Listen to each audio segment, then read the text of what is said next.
2002, a violent mob attacks 21-year-old Bilkis Banu's family in Randhikpur village, gang raping her and murdering 7 family members.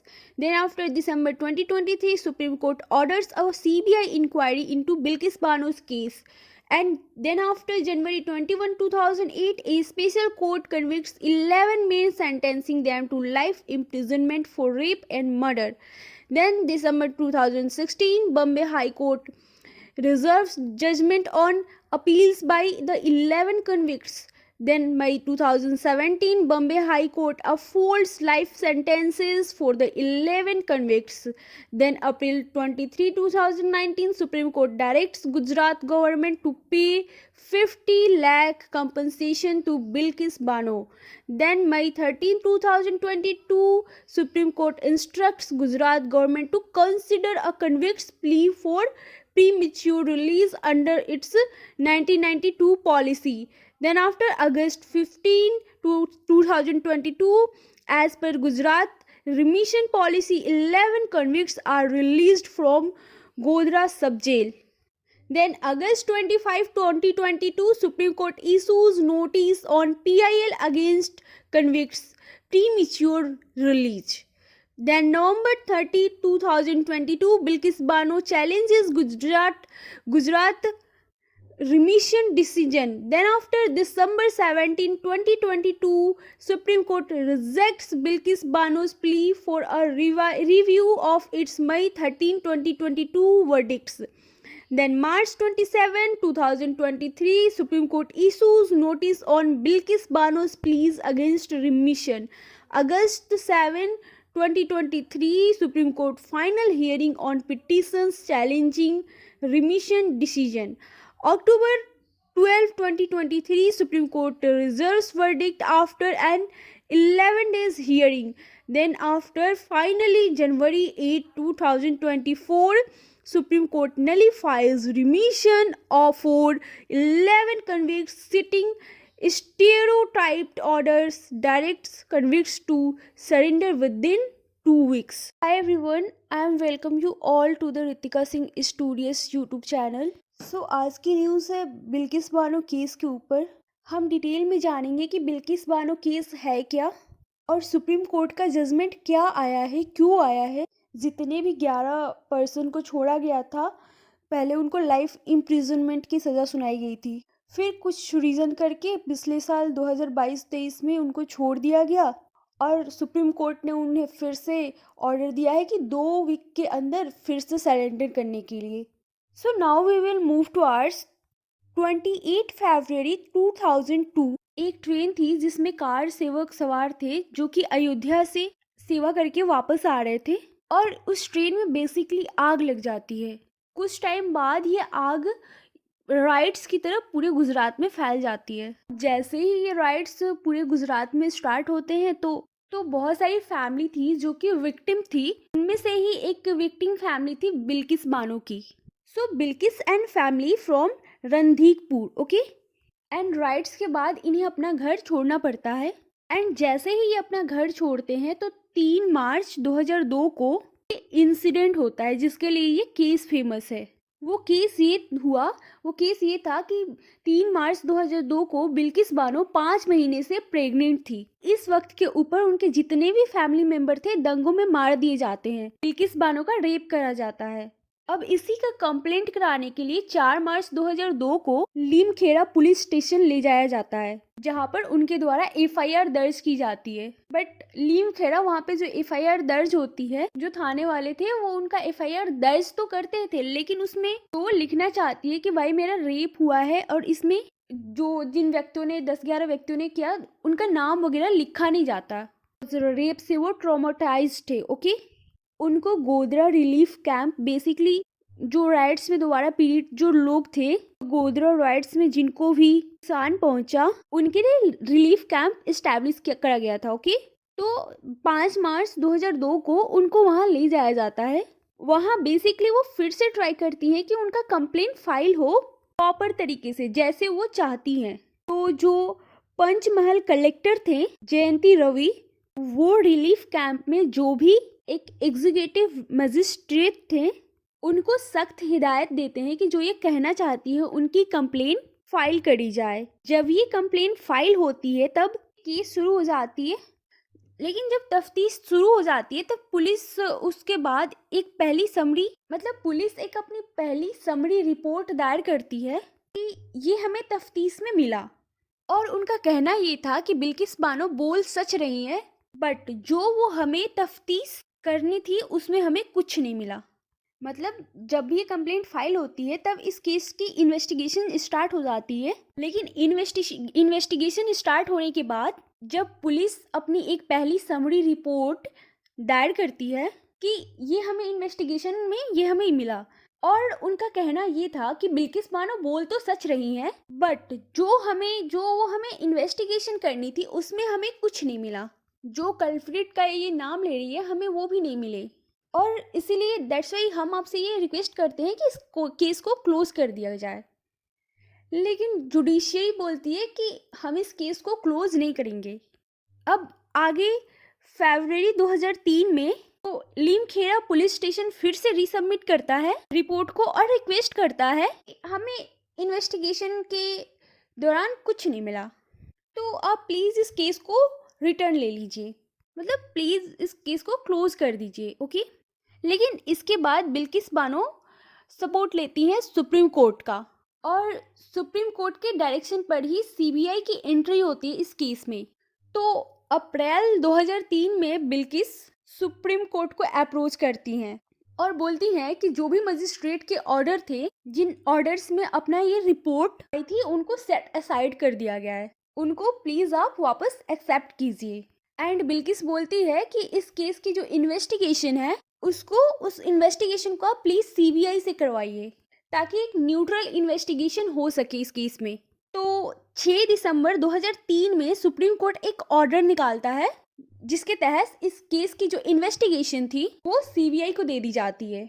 और 1 जनवरी 2004 को उस time के DSP थे K. N.. Sinha, वो इस इन्वेस्टिगेशन की कमांड संभालते हैं, और वो इस इन्वेस्टिगेशन का कमांड संभालने के तुरंत 1 महीने बाद ही उनको 109 हड्डियां मिलती हैं। लेकिन इसमें बोन्स तो मिल गए, बट इसमें स्कल नहीं मिले, खोपड़ी नहीं मिली, इसमें हड्डियां तो मिल गई। इसी चीज़ में हम एक बॉम्बे हाई कोर्ट का जजमेंट देखेंगे। यहाँ पे बॉम्बे हाई कोर्ट ने ये भी एज्यूम किया है कि शायद इन व्यक्तियों को जब ये बिल्किस बानो की फैमिली को जब मारा गया था तो उनको उनका सर काट कर मारा गया था।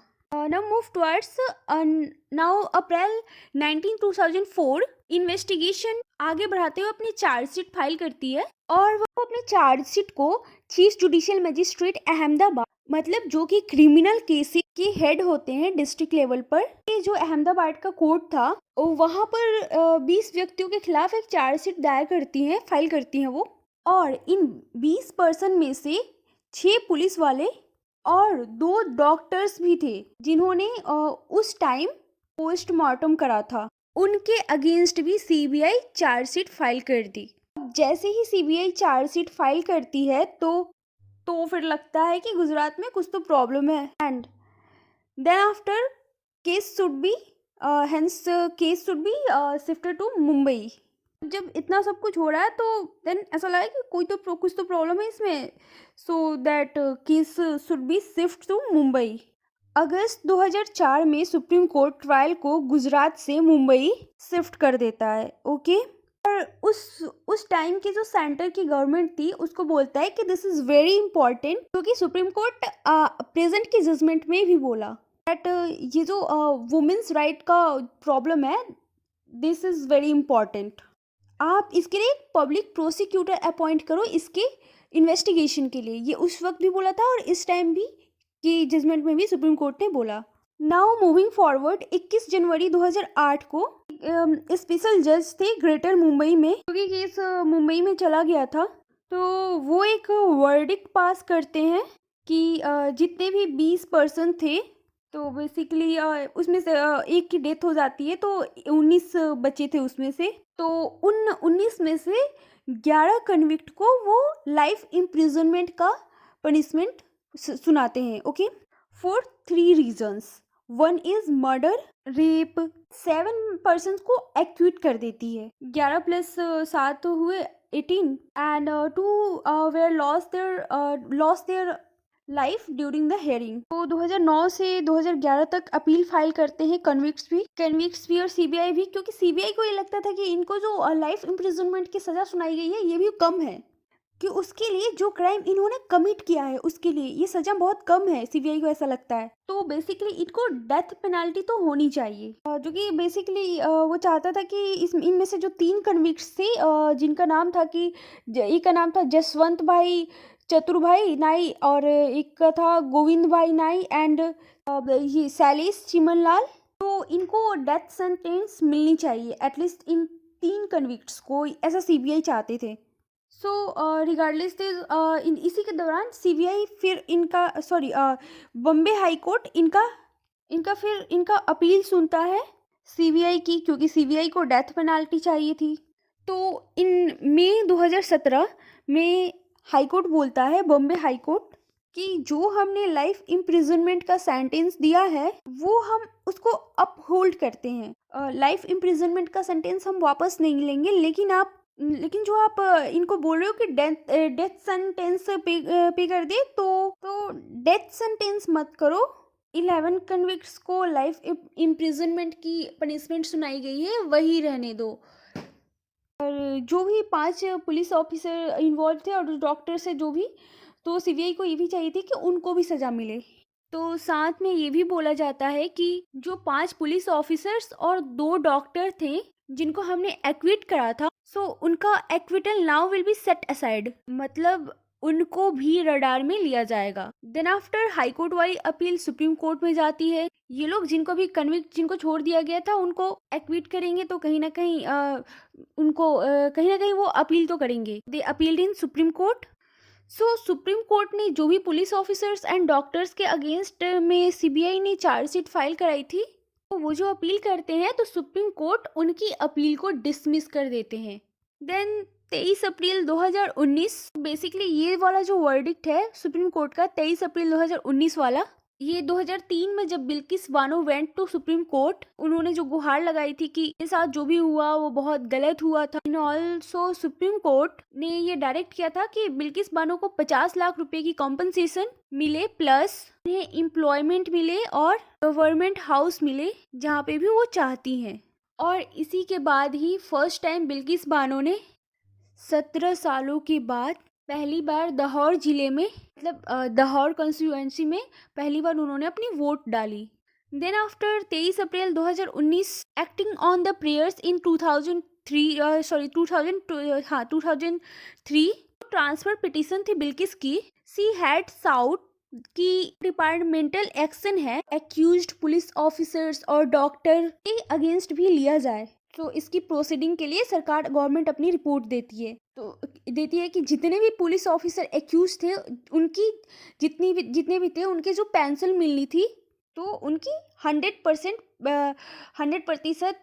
पेंशन कट डाउन कर दी गई है। इसमें एक आईपीएस की भी नाम आई थी, तो उनकी 2 बार हमने प्रमोशन रोक दी है। देन आफ्टर 30 मई 2019, जो आईपीएस थे इनका नाम था भगोड़ा।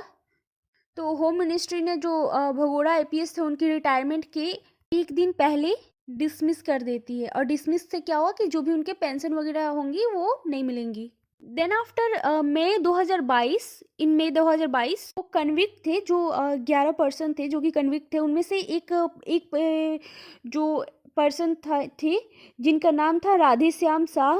तो ये पर्सन ये अपील करते हैं कि जो 17 जुलाई 2019 में गुजरात हाई कोर्ट की जो भी जजमेंट थी उसके अगेंस्ट में ये अपील करते हैं। तो उनका मानना था कि महाराष्ट्र गवर्नमेंट ने हमें सजा सुनाई है, तो Maharashtra government is not appropriate, हमें सजा सुनाने के लिए वो एप्रोप्रिएट नहीं है।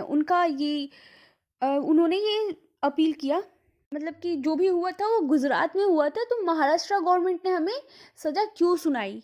तो जब यही appeal Radhe Shyam supreme court में करते हैं, तो जब केस जाता है जस्टिस अजय रस्तोगी एंड विक्रम नाथ के पास, तो ये गुजरात गवर्नमेंट को बोलते हैं कि जो भी ये राधे श्याम शाह की एप्लीकेशन है आप इनको फिर से एक बार कंसिडर कीजिए और देखिए कि क्या इनका प्रीमेच्योर रिलीज हो सकता है या नहीं। तो ये सुप्रीम कोर्ट ऑर्डर पास करता है। तो अभी राधे श्याम शाह यही ऑर्डर लेकर जाएंगे गुजरात गवर्नमेंट के पास और गुजरात गवर्नमेंट को बोलेंगे कि मतलब मिसलैंड करेंगे कि जो ये जस्टिस अजय रस्तोगी एंड विक्रम नाथ ने बोला है ये आपको डायरेक्शन है। आप हम लोग को क्या कीजिए कि प्रीमेच्योर रिलीज कर दीजिए।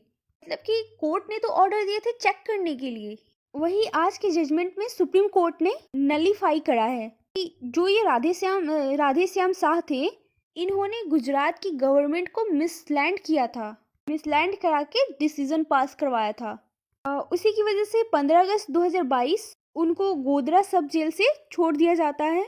लेकिन जब इनको इन 11 कन्विक्ट्स को छोड़ा जाता है तो नेक्स्ट ही मंथ सितंबर 2022 में बिल्किस बानो फिर से सुप्रीम कोर्ट जाती हैं और वो एक रिट पिटीशन डालती हैं, फाइल करती हैं कि इन 11 कन्विक्ट्स को जो कन्विक्ट्स है इन 11 व्यक्ति को क्यों छोड़ा गया। उसी के रिगार्डिंग मतलब जनवरी 8 2024 सुप्रीम कोर्ट ने बोला है कि गुजरात गवर्नमेंट ने जो भी डिसीजन लिया उसको हम नलीफाई करते हैं और इन पर्सन्स को बोला है कि आप विदिन 2 वीक सरेंडर कर दीजिए। तो सुप्रीम कोर्ट ने 8 जनवरी 2024 को जो डिसीजन लिया है वो किस बेसिस पे लिया है। So first of all supreme court ने बोला है कि जो बिल्किस बानो की रिक्वेस्ट थी उसमें मतलब उनका जो क्वेश्चन था कि जो कन्विक्शन थे, जो पर्सन थे 11 उनको बेसिकली क्यों छोड़ा गया। तो इस पिटीशन को बीभी नागरत्न एंड उजल भुयान ये दोनों सुन रहे थे और उन्होंने बोला है कि गुजरात गवर्नमेंट एप्रोप्रिएट गवर्नमेंट नहीं थी इस डिसीजन को सुनने के लिए। जो भी राधे श्याम जो एक्यूज थे उन्होंने क्या चैलेंज किया था उस समय गुजरात हाई कोर्ट में कि जो भी हमें सज़ा दी गई है वो उन्होंने बेसिकली बोला था कि गुजरात गवर्नमेंट एप्रोप्रिएट गवर्नमेंट है ही नहीं, मतलब है ही नहीं क्योंकि उनको क्योंकि राधे श्याम ने क्या उस समय चैलेंज किया था कि महाराष्ट्र गवर्नमेंट एप्रोप्रिएट गवर्नमेंट नहीं है हमें सज़ा सुनाने के लिए, क्योंकि क्रिमिनल को रिमिशन वही दे सकता है जिस स्टेट ने सज़ा सुनाई है और उनको सज़ा महाराष्ट्र गवर्नमेंट ने सुनाई थी, तो गुजरात गवर्नमेंट रिमिशन कैसे दे सकती है। सेकेंडली बोला कि गुजरात गवर्नमेंट को एक रिव्यू ले लेना चाहिए था सुप्रीम कोर्ट से जब भी उनको लगा कि वो अप्रोप्रिएट नहीं है। अनअप्रोप्रिएट होने के बावजूद भी उन्होंने जब ये उनको लगा कि सुप्रीम कोर्ट ने उनको ये गाइडलाइंस दी है कि उनको इसके रिगार्डिंग करनी है, सुनवाई करनी है, तो उनको एक बार सुप्रीम कोर्ट से रिव्यू ले लेनी चाहिए। नेक्स्ट हम आगे बढ़े तो दे सेड दैट कि विक्टिम की जो राइट है वो सबसे इम्पॉर्टेंट है, दैट वुमेन को रिस्पेक्ट मिलनी चाहिए चाहे वो किसी भी रेस, रिलीजन, किसी अपर सोसाइटी, लोअर सोसाइटी, किसी से भी बिलोंग करती हो। As a woman she deserve respect in society. Supreme court ने ये बोला कि जो अजय रस्तोगी जो कि अभी रिटायर हो चुके हैं 2022 में उन्होंने जो भी डिलीवर किया जजमेंट उसको हम क्वाश डाउन करते हैं। नेक्स्ट कि जब राधे श्याम ने जब भी अजय रस्तोगी से जजमेंट ली तो वो एक गलत फैक्ट्स प्रेजेंट करके वो जजमेंट ली गई थी by suppressing material facts and making misleading facts. Okay, सब झूठे फैक्ट्स प्रेजेंट करके उन्होंने जजेस से ऑर्डर लिया एंड गुजरात गवर्नमेंट भी कॉम्पिटेंट नहीं था रिमिशन देने के लिए। क्योंकि उन कन्विक्ट्स का जो ट्रायल था वो महाराष्ट्र गवर्नमेंट ने किया था। सो एंड में हम देखें तो जो बिल्किस बानो जो कि गोधरा राइट्स के दौरान जो विक्टिम थी वो उन्होंने पहले गुजरात में अपनी गुहार लगाने की कोशिश की लेकिन वहाँ पे कोई सुनवाई वगैरह नहीं हुआ एंड कैंप में जो भी वहाँ पे एक एग्जीक्यूटिव मजिस्ट्रेट के द्वारा उनकी रिपोर्ट दायर की गई उसकी भी सुनवाई नहीं हुई। देन वो सुप्रीम कोर्ट में गई। सुप्रीम कोर्ट ने इंक्वायरी करने के लिए सीबीआई को हायर किया, सीबीआई को दिया। सीबीआई को इंक्वायरी में 109 हड्डियाँ मिली विदाउट स्कल की एंड देन आफ्टर सीबीआई ने चार्जशीट फाइल की और वो 11 व्यक्तियों को कन्विक्ट किया गया। एंड सीबीआई का ये भी कहना था कि इस केस में जो भी 6 पुलिस ऑफिसर थे और डॉक्टर्स थे जिन्होंने पोस्टमार्टम करा था उनको भी सज़ा सुनानी चाहिए। एंड देन फाइनली उनके खिलाफ भी एक डिपार्टमेंटल इंक्वायरी बैठी और उनकी पेंशन वगैरह जो थी वो 100% काट दी गई। और उसमें एक आईपीएस का नाम भी आया था, जो कि उस आईपीएस की सर्विस ख़त्म होने के एक दिन पहले, उनके रिटायरमेंट के एक दिन पहले उनको डिसमिस कर दिया था होम मिनिस्ट्री ने, जिससे उनको कोई भी पेंशन नहीं मिलेगी। एंड मूविंग फॉरवर्ड, एक कन्विक्ट जो राधे श्याम थे, उन्होंने सुप्रीम कोर्ट में पटिशन दायर करी कि महाराष्ट्र गवर्नमेंट अप्रोप्रिएट नहीं है हमें, जिसने हमें सज़ा सुनाया, तो ये डिसीजन गुजरात गवर्नमेंट को सुनाना चाहिए था। और इसी के बेसिस के ऊपर एक जस्टिस अजय रस्तोगी थे, उन्होंने जजमेंट पास करी, जिसका ऑर्डर लेकर वो गुजरात गवर्नमेंट के पास गए कि कोर्ट आपको बोल रहा है रिमिशन दे दीजिए हमें। और गुजरात गवर्नमेंट ने 2022 15 अगस्त को रिमिशन दे दी। आज़ादी का अमृतकाल कर चल रहा था तभी, और उसी के बेसिस पे बिल्किस बानो ने फिर से एक जजमेंट फाइल करी, जिसके बेसिस पे सुप्रीम कोर्ट ने फिर फैसला सुनाया that Gujarat government was not competent to give remission. अगर करना है रिमिशन तो महाराष्ट्र गवर्नमेंट कर सकती थी, क्योंकि क्रिमिनल की ट्रायल महाराष्ट्र गवर्नमेंट ने की थी, क्योंकि जिस स्टेट ने उन्हें ट्रायल किया है वही स्टेट रिमिट भी कर सकते हैं। और नाउ उन 11 कन्विक्ट्स को बोला गया है कि 2 हफ्ते के अंदर अपने आप को सरेंडर कर दे। So this was analysis of Bilkis Bano case. I hope you guys understood. Thank you for watching.